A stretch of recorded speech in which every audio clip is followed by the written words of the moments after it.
وعلو wanaagsan dhammaan akhyaartana daawanaysa meel kastood joogtaanba kusoo dhawaada mar kale iyo barnaamijkeennii falaqaynta qodobadan kusoo qaadanayno waxaa ka mid a Turkiga, Jabuuti iyo markaa Masaaridii oo hadda maraya heerkii waalida ugu sarreysay iyagoo ka maroora dilacsan aqoonsiga Somaliland ay heshay. Haddaba Jabuuti oo hadda dowladda fadhiidka ah caga ku jiidanaysa ayaa waxa ay ka wadaa dagaal dhinaca iyo galbeedka Somaliland iyaga oo markaa Ethiopia hadda garabka saaraya dhinaca jar oo markaasi hadda la shaqeynaya ciidamo badan oo ay ku soo daabulayaan galbeedka Somaliland iyo dhinaca kale waxaan ku soo qaadanaynaa barnaamijka ciidanka qaranka Jamhuuriyadda Somaliland oo hadda heegankii ugu sarreeyay la geliyay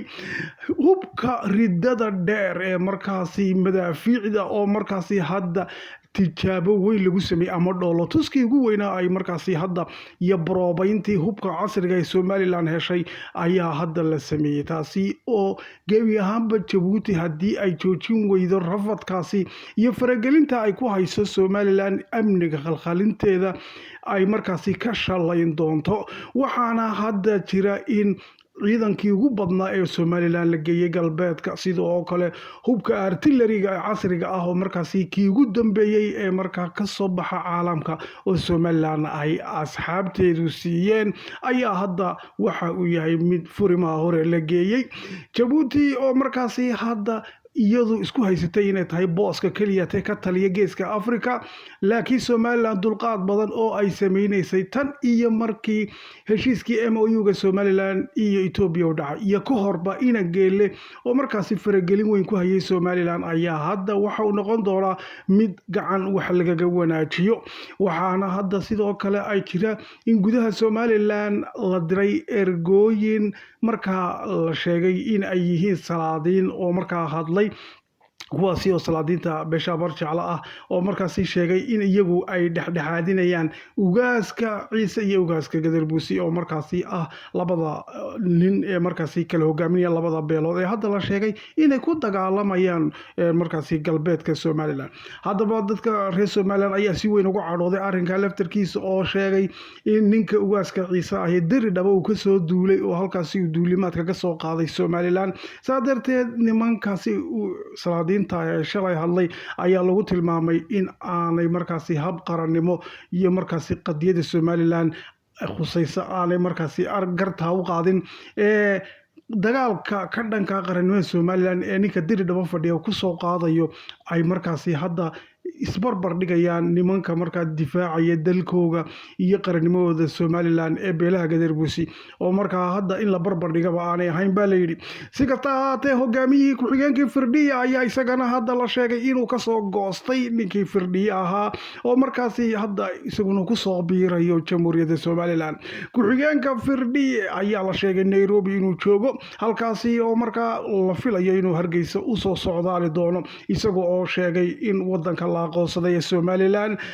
meel uu kaga haro aanay jirin. Iyo dhinaca kale waxaa jirta Qatar oo iyaduna hadda rafadkii ugu dambeysay wada waxa ay markaasi dhoolatus yar casileen ay samaysay maanta taasi oo ah in ay sheegtay hilibka markaasi Ethiopia ay qasho in ay gebi ahaanba ka daabulan doonto oo bisha Ramadaan bilaan u baahanay tan ayaa ah markii ugu horeysay Qatar ay sheegtay in hilib Ethiopia ka iibsanayso. Waxaana la sheegay in ay markaasi Somaliland oo hadda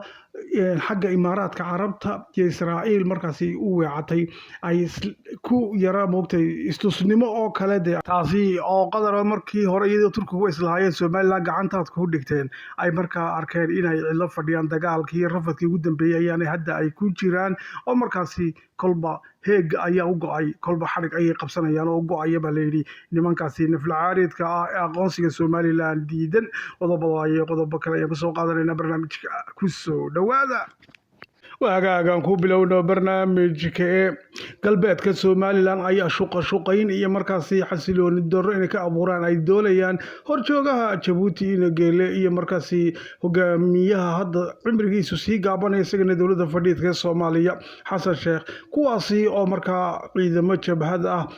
dhinaca iyo galbeedka Somaliland ka sameeyay oo markaa canaasiir beesha Ciise lagu soo xulay oo laga keenay gudaha Itoobiya ayaa halkaasi hub ay ugu geeyeen. Turkiga iyo Qatar ayaa sidoo kale sheegaya in arrinka iyaguna ku lug leeyihiin. Si kasta ha ahaatee waxaa hadda jirta in Somaliland ay xukuumaddu qaaday tallaabo adag. Wasiirka gaashaandhigga, taliyaha ciidanka qaranka iyo markaa wasiirka arrimaha gudaha wafdi culus oo markaasi ka socda xukuumadda Somaliland ayaa galbeedka Somaliland ku sugan, iyadoo oo lala socdo dhaqdhaqaaqyada ay wadaan canaasiirta taabacsan markaasi ina geele ee halkaasi xariiso darada ka wada. waxaana jirtay in markaa ninka la yidhaahdo ina abiib oo ah ninka uu markaasi ina geelle ku shaqaysto oo horena markaasi dee aynu ogeyn oo lali ugu jiri jiray oo dee aabba geelidahayo moogtay kolba meel moogtay isla soo sawiri jiray ayaa afka furtay isaga oo sheegay markaasi Jabuuti difaacaya eedaymahana dusha ka saaray Somaliland moogtay wasiirka arrimaha gudaha iyo wafdigaasi. Si kasta ha ahaatee waxaa jirta xaaladda hadda markaasi galbeedka Somaliland in markaasi suldaanka ama yacni ugaaska beesha ciise uu markaa ka go-an tahay inuu dagaalkaasi wado, iyadoo ujeedka ugu weyn ee meesha laga wadaana ay tahay waxaa loogu yeedhay Goban State in halkaasi laga aasaaso, kaasi oo kasoo horjeeda qarannimada Somaliland.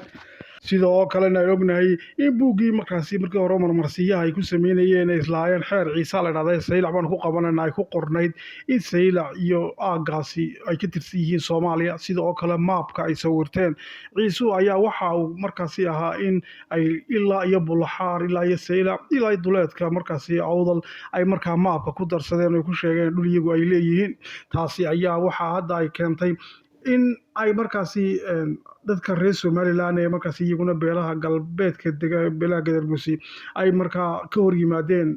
rabitaanka iyo markaasi damaca ay wadaan nimankaasi ugaaska ciise hogaaminaya iyo ina geelle. si kasta ha ahaatee xasilooni darada iyo dagaalada iyo iska horimaadyada ka dhacaya markaasi galbeedka Somaliland maalmihii ugu dambeeyay ayaa soo xoogaysanayay, waxaana hadda xukuumadda Somaliland ay qaaday tallaabo adag oo markaasi hubkeeda artilleriga iyo markaasi dhammaan hubka casriga iyo ciidanka qaranka Somaliland ayaa jiidaha hore la geeyay. waxaana hadda la adkeeyay xuduudka iyadoo aanay shimbiri ka soo gudbi karin. dhammaan wixii ciidamada dibadda ka imanaya ayaa hadda suutida loo qabtay oo markaasi hadda aad loo adkeeyay, mana jiraan wax hadda ciidamo markaasi kasoo gudbaya xadka Jabuuti, kuwaasi oo ahaa ciidamadii Jabuuti oo dareeska dhigtay oo halka kasoo gudbi jiray iyo dhinaca Itoobiya. si kasta ha ahaatee waxaa hadda la sheegayaa in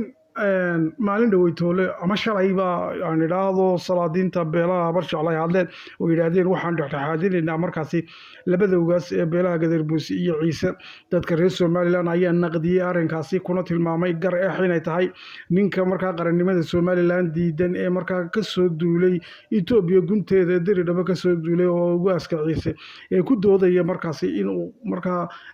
dhul aanu lahayn qabsanayo, isagoo dhulkiisii canfurtu ka qaaday oo candhuufiyo cadheetiye garbaciisa ina geelle u ballan qaaday in ugu bedeli doono saylac iyo markaa Lughaya iyo Bulaxaar ayaa hadda damacaasi u yahay nin uu wado. haddaba halkii waxaa la leeyahay qarannimada Somaliland salaadiinta Barjecel inay garab istaagaan ay ahayd oo markaasi ay ninka dibadda jooga inay u yeedhaanba mabay ahayn baa layidhi. haddii ciid heshiisiinayaan dadka Ciise iyo Gadarbusi ee gudaha Somaliland degan inay u tagaan oo beelahaasi gacanta isku saaraan bay ahayd, laakiin ninka fidmo wadaha ah ee markaasi qarannimada Somaliland diidan ee diridhaba fadhiya ugaaska Ciise ah in loo yeedho ama halkaa baaq looga diro la barbar dhigo ninka qarannimada Somaliland difaacaya ee u dhimanaya markaasi garab taagan oo ah beelaha Gadarbusi ee markaasi ugaaskooga hadda Somaliland ku sugan, in labadan in la isbarbar dhigaba mabay ahayn bay leeyihiin dadka reer Somaliland. si kasta ha ahaatee xaaladda ayaa hadda waxay u eg tahay markaasi mid la eegi doono oo isbedeli karta saacad kasta, iyada oo markaasi hadda ciidamada artilleriga iyo hubka casriga iyo nooc kasta technology ee Somaliland heegankii ugu sareeyay la geliyay bad iyo bari iyo cirba. barnaamijkaas uu ku dhan yahay. nabadgelyo.